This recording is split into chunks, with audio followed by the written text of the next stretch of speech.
cyclopramide, the very well-known antiemetic drug, placide, and increasing the lower esophageal sphincter pressure.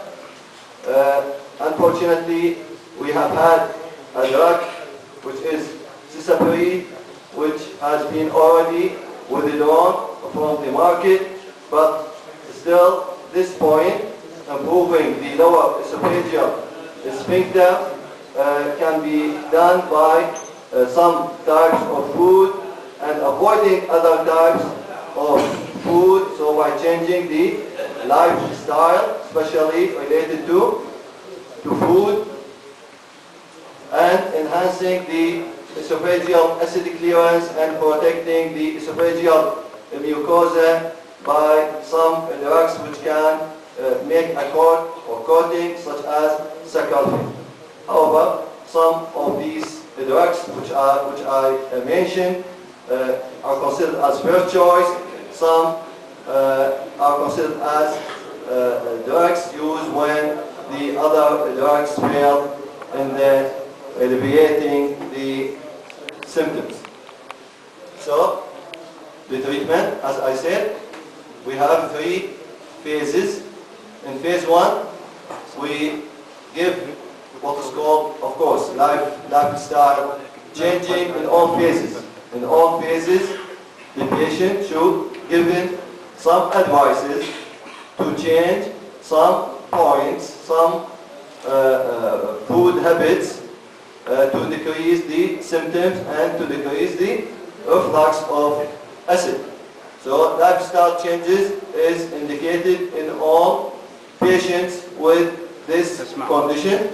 In addition, in phase 1, when the patient has intermittent symptoms and the symptoms are mild, this is treated easily by antacids, and we may add OTC dose of style changes plus antacid plus either H2 antagonist or PPI is the suitable treatment for mild conditions of this disease.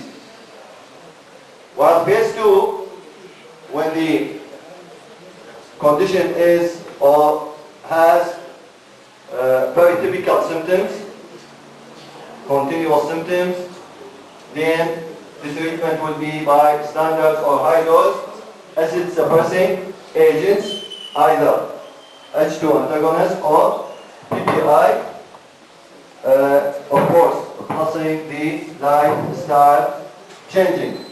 While in phase 3, when we fail with drug treatment, we should proceed into other procedures, including surgery or endoscopic procedures to tighten the lower esophageal sphincter and preventing the reflux. These are the main lifestyle changes to be advised for the patient. First, to alleviate the head of the bed, not the head of the patient.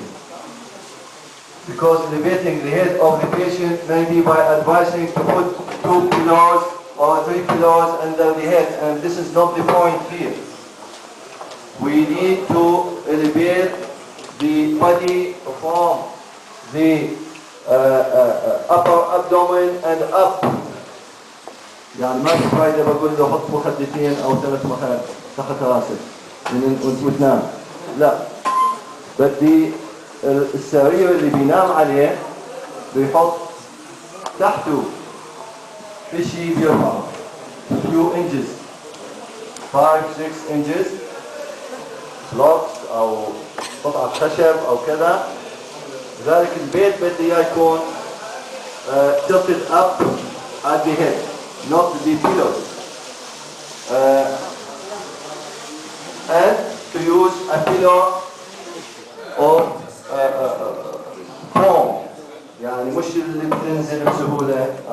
هيك شوية قوية عشان كمان الرأس ما يصير lower than the body. So this is the first advice. What about the diet and food? We should encourage diets which enhance the lower esophageal sphincter and discourage the foods which can relax the lower esophageal sphincter. So foods such as protein diets can enhance the lower esophageal sphincter, while fats, chocolate, alcohol, peppermint and spearmint can relax the lower esophageal sphincter, to be avoided in those patients. Also, to advise to avoid food which can produce irritation of the esophagus, and these are mainly the orange and tomato juice and